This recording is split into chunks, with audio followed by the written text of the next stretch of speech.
Good morning, good morning, good morning Philippines, good morning world. And for today's video ay magluto taog saging mantikaan largo, walay mantika charot. Naay mantika. Unsa pag mantika ug mantika, guys, di ba? Charot-charot lang ba, charot-charot. Nakapalit mi dito, naglakaw-lakaw mi sa akong mga anak niya. Nakapalit mi og saging tamis kaayo og naong rasad ambot lang ka ni Ron. Kanang hinog na kay ba? Nya. Nipalit mi kay para snack namo.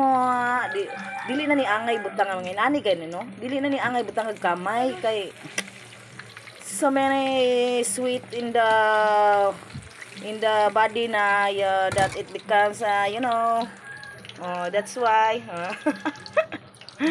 di na masobraan na katamis ani hulmigason na lang ta ani nga buhi pa mao ni nga ato ni matikaan way kamay kay mo gawas ni yang katamis inani ra ni ganito magtagalog kuno ko para maintindihan ng lahat ba.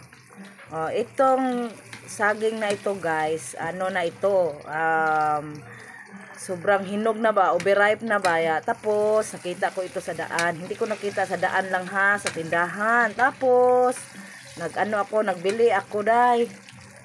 Ito yung nangyari dai, nagbili ako para snack namin. Hindi ko na nilagyan ito ng kamay. Giprito ko lang largo ito para maluto, tapos kainin pang snack namin ba. Ayan, nag-brown na, parang nilagyan ng kamay pero hindi. Ganyan lang ako magluto basta luto na bitaw overripe na or sobrang hinog na. Ito na yung gawin ko, lutuin ko largo ba. Hindi ko na lagyan ng kamay. Kay matamis naman ito daan eh. Ayan na, luto-luto na padulong, malapit na maluto. Hintayin na lang natin ito mga 100 years.